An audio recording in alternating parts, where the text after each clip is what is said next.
Hello Gemini, and welcome to your year 2022 horoscope forecast. This is for the Sun or the Ascendant.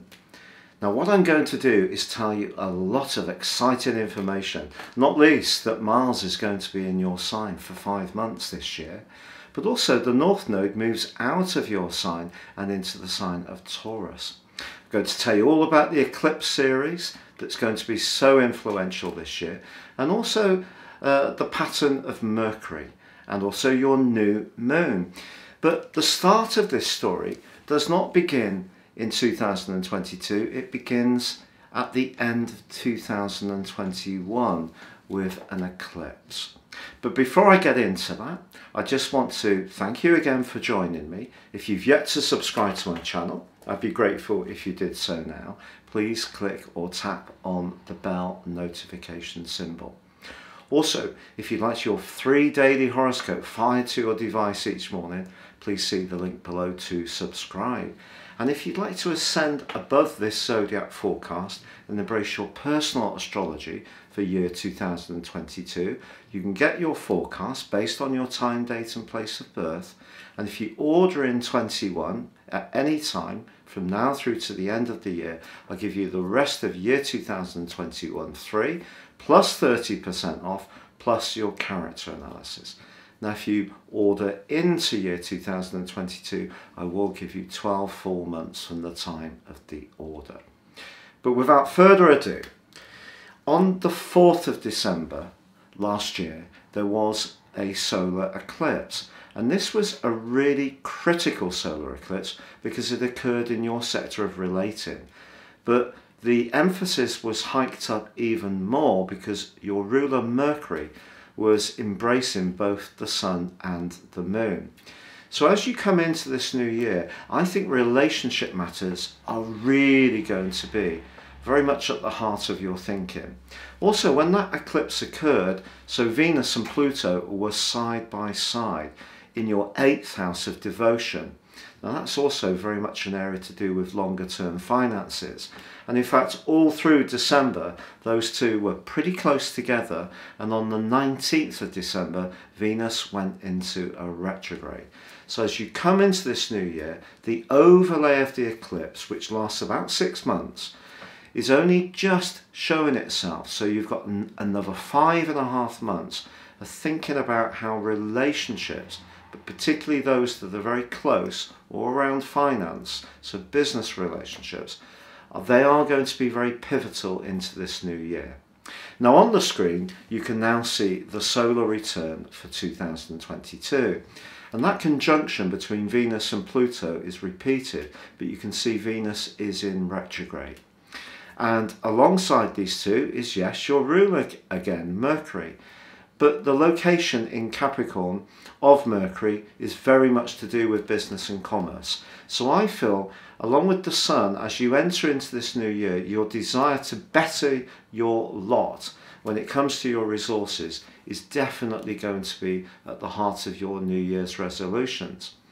But look more on the wheel, because the position of the Moon and Mars are in your opposite sign, the 7th house of Sagittarius.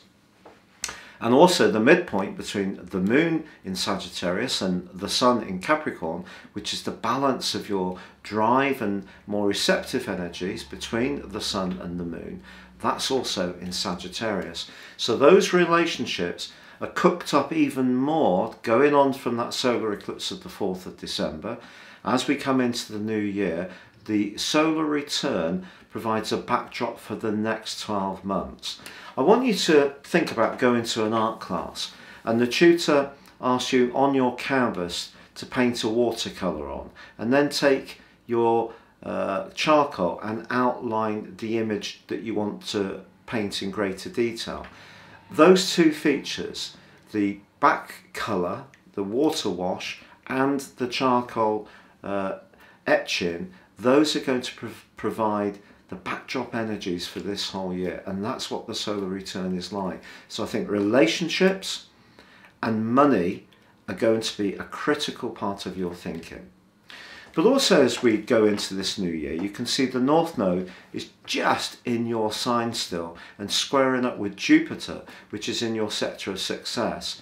And this particular right angle suggests that when it comes to you manifesting your individual talents, but in the world of work, you may have to grapple with some new realities as the year goes on. But that's the setting that we have as we set out on this new year. But there's another influence that's also incredibly important to your prospects in 2022, and that's the square between Saturn and Uranus. And that, I feel, was particularly impactful for Gemini people outside those signs that are fixed in 2021, because the fixed signs are all in an angle with the position of Saturn in Aquarius and Uranus in the fixed sign of Taurus. So you being a mutable sign, why was that? It's because Uranus was in your 12th house and Saturn was in your 9th house. The 9th house is about knowledge, and it can be about a higher truth, but it can also be about amplification. Even if we don't see Saturn as being that keen to amplify anything, it's more about minimization. But the right angle between Saturn and Uranus was the dominant influence of the whole of 2021. And because it's part of this solar return and on goes through to the end of week 3 of January, it too is still going to be reverberating out in the background like a small echo. And the critical thing with that Uranus position is the 12th house is very much about the area of life that we often don't want to look at. It can be to do with our fears, our anxieties, our subconscious. It can be where we feel most sensitive, most betrayed, most vulnerable. And having Uranus there, which is a very electric influence, but also the planet of truth, in a very worldly sign of Taurus, where it's not happy, it's in its fall, I think that created quite a lot of nervous tension for you last year, and possibly quite a lot of anxiety, particularly in that right angle with Saturn. And of course it peaked again, that aspect, on the 24th of December last year. So as we come into this new year, they're still within 3 degrees and will be through to the 21st of January. So that nervous energy is something you are going to need to continue to look after very carefully as this year goes on. And then on the 19th of January, the North Node, which is, if you like, a universal energy that we can all relate to, the North Node has been really emphasising the communicational skills of your sign over the last year and a half, and through to the summer of July 2023, it's going to be now in Taurus. But of course that's where you have Uranus, so that's another 12th house energy. So that's a big clue about what this year is going to bring to you. A greater need to continue to embrace the part of your nature that you may actually not be so intimately connected with. And why should that be? It's because Gemini, and I have a draconic Sun and Mercury in Gemini, so this is something I have to work at as well. Gemini people, I also have a lot of 3rd house, very Gemini. Gemini people are communicators, can be very funny, witty, and get on with a lot of different types of people. But the way of dealing with emotions for Gemini is very much to think our way out of a situation rather than feel our way out of a situation. So the North Node being in the 12th house along with Uranus, and 2 very major eclipses, one solar, one lunar, suggests that this is a year where the need to continue to accept vulnerabilities, get more and more comfortable about them, embrace them, make them part of you. Or it could be a growing interest in the more spiritual sphere. And if you work in a spiritual sector or as a carer, which wouldn't be a surprise because with Neptune in the 10th house since 2012, that part of your world may have been really activated since then.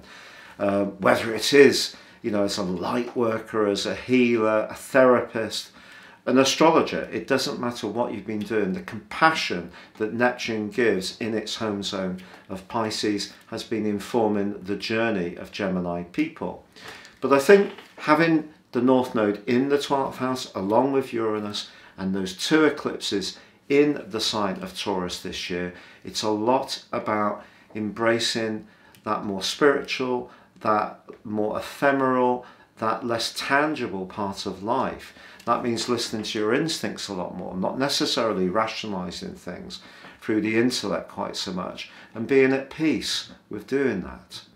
Now, of course, Mercury is your ruler. And Mercury is going to go through 4 retrogrades this year. Now, it ordinarily goes through 3 in totality, so the 4th one is just for 3 days, and it actually happens on the last 3 days of the year and in the earthy sign of Capricorn. So as you bring the curtain down on 2022, you'll still be thinking about business and money, I feel. But what we have is that we have a first Mercury retrograde, which begins in January, which starts in your 9th house of knowledge and travel, but then reverses into your 8th house of financial transformations, the sign of Capricorn. We then have a Mercury retrograde which begins in your sign, and that starts to go retrograde on the 11th of May, and then it reverses back into the sign of Taurus. And then we have this pattern repeated between the 5th and 4th houses, between the signs of Libra and Virgo. So you can see that every time that you try to embrace, in terms of your thinking and personal expression, the kind of more ideas sector that air signs give us the opportunity to showcase, you're being pulled back to look at things in perhaps a more realistic way. So if we look at where the retrogrades end up in, they end up in house 8, 12 and 4. Very watery, very much to do with emotions. So that's going to inform this journey this year that will start off with a great emphasis on relationships and money and where you're most devoted. But I think over time, you will need to become more and more in touch with the feeling side of your nature. Now, of course, the big other news story this year concerns Jupiter. And Jupiter is going to be making its way on May the 10th into your sector of friendship. And that points towards some potentially exciting new relationships developing for you, and perhaps setting your sights in a slightly different long-term direction. But by July the 28th, when the retrograde begins, and October the 28th, when it returns back to the sign of Pisces, it's not till the 22nd of December that it goes direct, and November the 22nd it goes direct, and then on the 21st of December it returns back into the sign of Aries. So I feel that some YouTube astrologers particularly will put an enormous amount of emphasis on Jupiter being in your sector of hope and friendship and group and community and networking. And it is there, and it can provide support, but I think you're going to be building up those connections around your work more than your social situation, if you would like me to be really frank about it. Now, the solar returns of the solar return of 2022 also flagged up that square between the North Node and Jupiter. So when you start this year, the expectations that you have may need to be modified a little bit as time goes on, I feel. And I feel that you will see the pattern come through. Now, on the 30th of April, we do have a solar eclipse which occurs in your 12th house. So that need over the following 6 months to grapple with that less familiar part of your nature or your existence is going to be very powerful. It is also conjunct Uranus, so don't be surprised if over that 6 month period revelations come into the open that really surprise you. Now, you can be a bit of a shock merchant at times, telling people quite directly and quite artfully and quite cleverly how you feel about situations or how you think, sometimes to elaborate on a point to create an impression.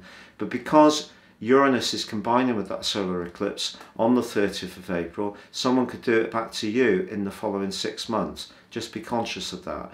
On the 16th of May, however, the lunar eclipse is in your sector of physical health.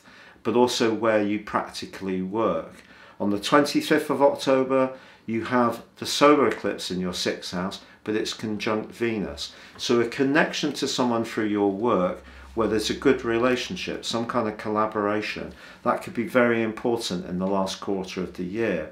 Then on the 8th of November, there we have another lunar eclipse in your 12th house. So you're being reminded all year of the need to stay in touch with that more hidden part of your nature. But on August the 20th, you begin that 5-month transit of Mars in your sign.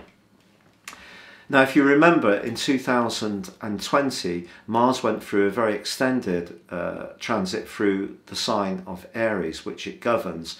But in so doing, it squared up with Jupiter and Saturn and Pluto and caused an enormous amount of mischief in the last quarter of that year, particularly in terms of COVID infection rates.